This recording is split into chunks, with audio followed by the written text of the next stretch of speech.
Okay, this will be a video about Erika Kirk and the incredibly strange, very intriguing mystery surrounding her. And when you hear Erika Kirk, you probably think of the Erika Kirk on the left there, who's everywhere. She was the wife of Charlie Kirk, who was recently assassinated. She's been all over the news for the past couple months, but we're going to be focused this video on this Erika Kirk, who is a completely different person.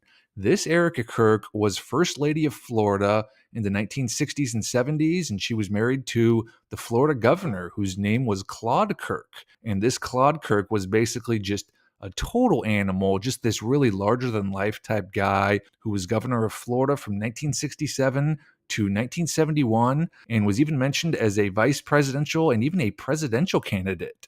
And this is just insanely weird. There's no other way to put it because, as you can tell, they have the same name. They both look identical. There's definitely something very strange going on here. I'll kind of get into what I think is going on a little later in the video, but first wanted to tell the story of the 1960s and 70s Erika Kirk because it's a real interesting story, and she was regarded as this real woman of mystery.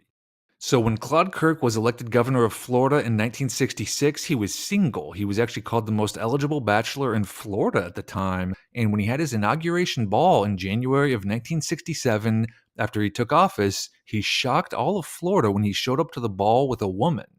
And this girl was just a total mystery. No one knew who she was. No one had ever seen her with Claude Kirk before. And when he introduced her to people, he just referred to her as Madam X. And there was just all these massive stories about who was this mysterious girl who was with Claude Kirk? Who was this Madam X? Everybody wanted to know who she was and where she came from. And the details of her life slowly started coming out. And the details are really interesting.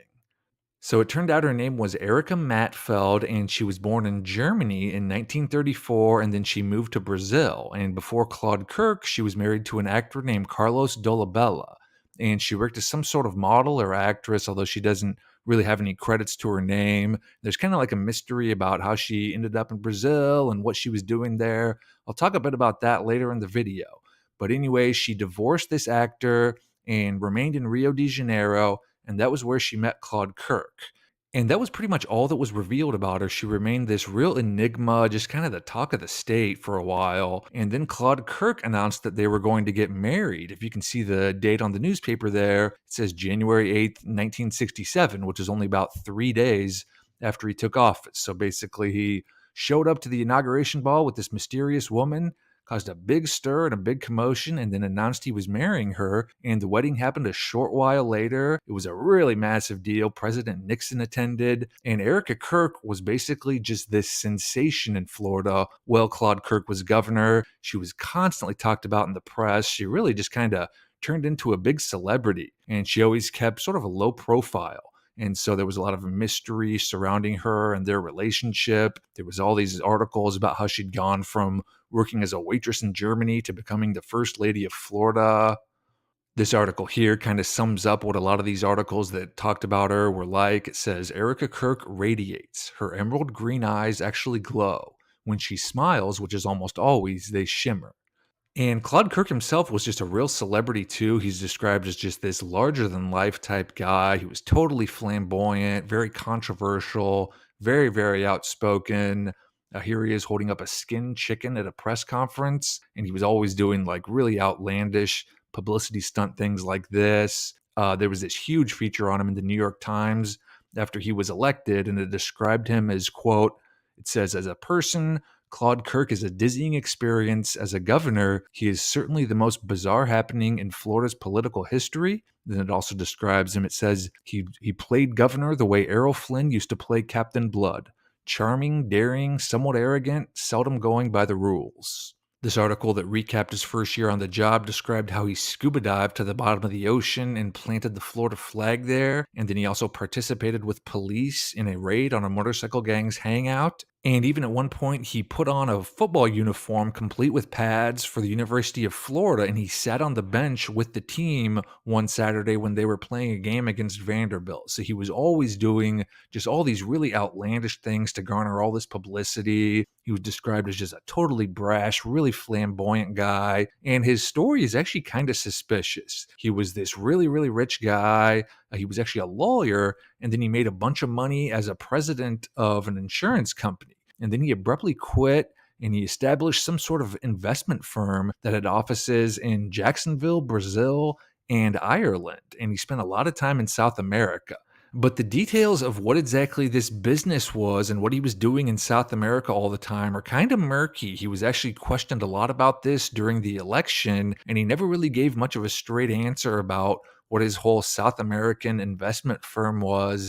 Obviously, there are a lot of drugs imported from South America through Florida, so you do wonder if something like that was going on. But he eventually ran for governor of Florida in 1966, and he won, and he became the first Republican governor of Florida in 100 years. And he was long rumored to be a candidate for U.S. vice president or even president of the United States. He was really thought of that highly. And anyway, Claude and Erika Kirk had a couple kids while they were in office, and she was just constantly talked about while Claude Kirk was governor. There are so many articles and features out there that were written about her. And then in 1970, Claude Kirk ended up losing his bid for re-election, partially because his 4 years as governor of Florida was just seen as like so chaotic and so lively. He ended up switching to the Democratic Party after this. He ran for governor again in the late 1970s, and he was always mentioned as a potential, presidential candidate or vice presidential candidate. And he actually tried to run for president in 1984, but was unsuccessful. And that was pretty much that. So there are just so many weird things going on here. And obviously, the whole thing with both of these two women being named Erika Kirk and both looking identical to each other, both being in the limelight. I mean, it is really strange, very, very odd. And Charlie Kirk honestly looks like a younger version of Claude Kirk. They definitely had the same, like, very distinct nose. Same facial features. Claude Kirk is much heavier, probably at least about 100 pounds heavier, and he's about 15 years older than Charlie Kirk as well. So the Erika Kirk one is just identical. They're the same age and everything. They match up perfectly there. But all the pictures of Claude Kirk are when he's in his 40s and 50s. He definitely looks a lot like Charlie Kirk, like an older version of Charlie Kirk as well. And the fact that this 1960s Erika Kirk was a German who relocated to Brazil is very, very interesting because there were just a whole bunch of Nazis who relocated to South America after World War II. Just officially, there were tons of them. And there are also rumors that there were just thousands upon thousands more who were living underground or living off the grid. And they even set up a camp there. It was called Colonia Dignidad, and it was allegedly just a whole bunch of like experiments, a lot of works with genetics going on there. It was described as a state within a state, just full of German nationals. And I've mentioned this movie, Boys from Brazil, a number of times in videos I've made. The plot of the movie is that the bunch of Nazis who went underground in South America are creating a bunch of human clones using Adolf Hitler's DNA in the hopes that one of these clones will grow up to one day lead a resurgence of the Third Reich. And honestly, that's what I think is going on here. Human cloning. I literally just did a video about human cloning. It's my most recent video. It might sound super futuristic and advanced to some people, but it's really not. Human cloning was talked about all the time 50 years ago. All these articles are from the 1970s talking about how being able to clone humans was pretty much imminent. And the process is really not all that difficult. I talked about it in the video. And to be clear, this isn't like creating an adult replica or clone of someone. This is creating an embryo using only the cells from one person that is a replica of that person.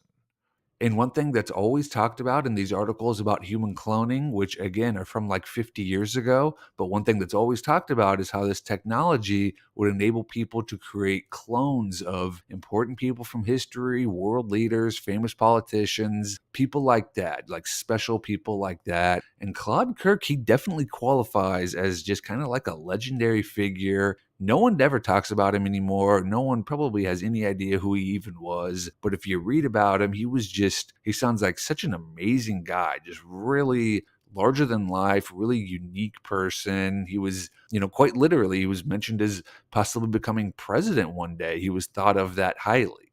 And the whole similarities with him being a very brash, outspoken, controversial Republican guy, and Charlie Kirk being a very brash, outspoken, controversial Republican guy are very interesting. And the whole Erika Kirk thing is just so strange. This 1960s Erika Kirk, the fact that she went from Germany to South America to the First Lady of Florida and just has this like real mysterious background. And then the modern Erika Kirk, she's honestly pretty similar to that too. There's a lot of rumors and questions about her background and what she was up to before she met Charlie Kirk. So this whole thing is just really, really strange, just very, very bizarre how all these details match up, the name, the appearance. I honestly think it could be like a human cloning thing, but I'd definitely love to hear your thoughts in the comments. So let me know what you think. And definitely check out the human cloning video I just did. If you haven't seen it yet, I'll link it in the description. It's definitely not as like far-fetched or futuristic of an idea that as some people might think it is. And then lastly, thanks so much to the supporters here on YouTube and on Patreon. Really means a lot. I truly greatly appreciate it. So thanks again, and we'll see you soon with another video.